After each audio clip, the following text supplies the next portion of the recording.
بأزمة الزيت اللي حاليا جاي يصير بالأسواق. استاذ يعني في طلوع شهر رمضان ان الزيت نعتمد عليه في تقلية الكائنات البحرية وسمبوسة ايضا يعني استاذ. ايه شنو رأيك بالجهات اللي ساهمت برفع هذا القرار؟ استاذ يعني احكي عليهم لو احبهم. كيفك بعد تريد تذمهم تريد تحبهم؟ استاذ انني لا اتدخل في السياسة لأنني رجل فقير وأخاف على لوزتي وإن تكلمت عليهم سوف يجعلوني أحتفل مع حور العين في الجنة إن شاء الله. يعني أتكلم واقع. يعني شنو رأيك بالحكومة؟ اليوم داخلك على الحكومة وعلى الزيت كلهن. صار يعني الحكومة احنا مو كلنا نحكي على الحكومة، ليش؟ يعني الحكومة يعني تحب المواطن، يعني لأنها تريد المواطن نوعا ما تكون عنده دهون ويكون بالصحة جيدة. ورسالتي أيضا محافظ البصرة وأقول له يا أبو سعود عينك علينا. ليش؟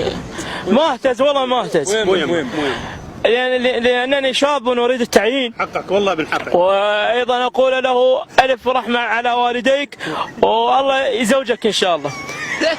ونفس الوقت خلينا نسولف اخي. لا اخوي سولف. نفس الوقت يعني هذا شط العرب جميل، صحيح انه كانت بملوحه لان السمك لا يحب الملوحه استاذ. زين شنو تاثير هذا الامر على وضعك الاقتصادي؟ استاذ يعني نحن لا نملك دولارات في البيت لاننا طفر علينا حرامي، وايضا قد باق القناني، وايضا يعني سمعت الديك يعوعي يعني بصوت عالي، وهذا وقد شرد الحرامي خاف ان يعضه الديك. هذا مو ديك كلب هذا. زين انت ليش ما لزمت الحرامي؟ غيرت ابو البيت؟ لان اخاف ان يموت في يدي وتاتي الينا عشائره وعمامه كل عقال الكبرى. اي والله، وياخذون الفصل غصبا علينا وعلى الخلفون استاذ. هذا واقع شباب. اي نعم. سولف لي على وضعك العاطفي وما هي شركة حياتك يعني مواصفاتها؟ استاذ يعني انا وضعي العاطفي مكسر لان انني اريد ان اتزوج موظفة لان راتبها يفيد،